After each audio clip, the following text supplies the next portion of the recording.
Watching bedtime stories tonight, and this is our next book. We're going to be reading Yellow and Pink by William Steig. And this is where my kids decided to draw some drawings in there. Yellow and Pink by William Steig.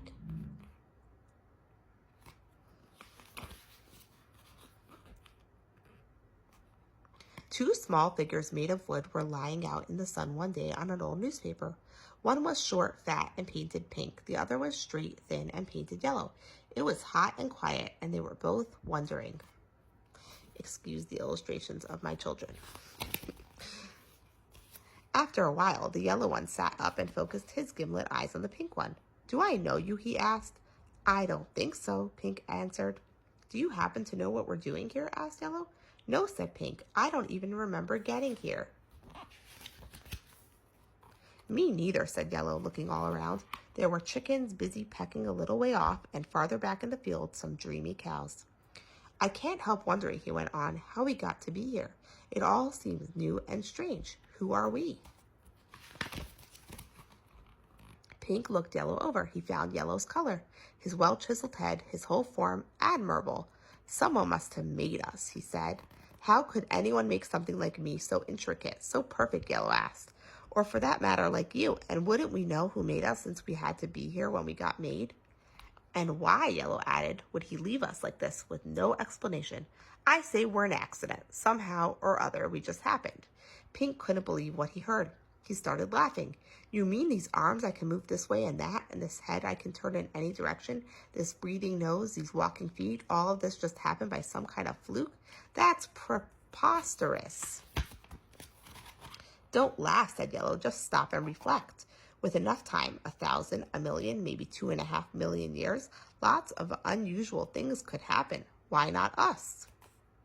"Because it's impossible. It's absolutely out of the question. How could we just happen? Would you mind explaining?"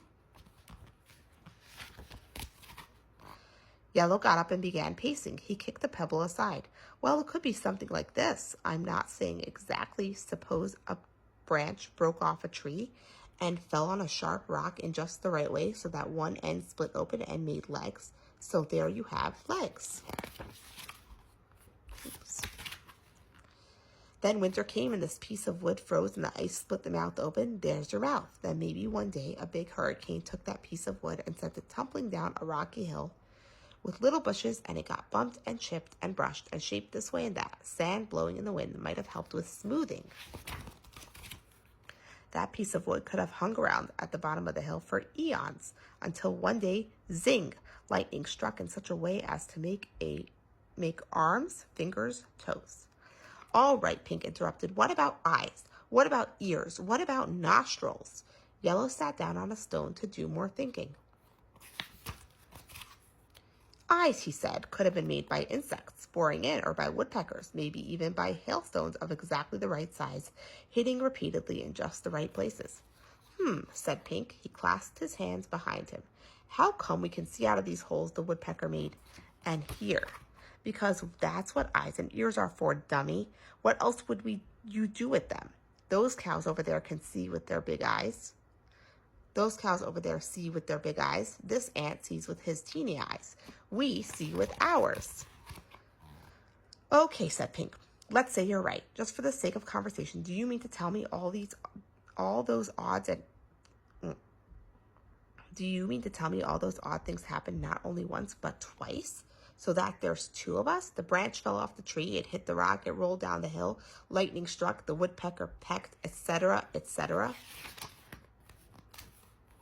"Why not?" said Yellow. "In a million years," I didn't say 5 seconds, "the same thing could easily happen twice over. A million years takes a very long time. Branches do break. Winds are always blowing. There's always some lightning and some hail, and so forth and so on. But you and I are so different," said Pink. "How come?" "That only proves what I'm saying," cried Yellow. "It's all accidental. You're probably a different kind of wood. You must have rolled down a different kind of hill, a soft, mushy one, perhaps." Pink was not satisfied with these explanations. He suddenly gave Yellow a challenging look. "Explain this," he said. "How come we're painted the way we are?" Yellow took a few circular turns, pondering this question. The paint, he muttered. The paint. Well, supposing we rolled down those hills, or whatever it was we rolled down. We rolled through some paint someone had spilt. Pink for you, yellow for me. And it came out so neat and symmetrical, Pink said, with perfect edges in just the right places. And there were 3 drops of white paint in a straight line for my buttons and 3 black drops for yours. What about that, my yellow friend? Yellow was silent. He leaned against a tree stump, scratching his wooden head. I can't answer all the questions, he said finally. Some things will have to remain a mystery, maybe forever, but why are we arguing on such a fine day? Just then, a man who needed a haircut came shambling along, humming out of tune. He picked up Pink and looked him over. Then he picked up Yellow and looked him over. Nice and dry, he said. He tucked them both under his arm and headed back where he'd come from. Who is this guy? Yellow whispered in Pink's ear. Pink didn't know. The end. Thank you for reading bedtime stories tonight with us. And don't forget to follow for more like it.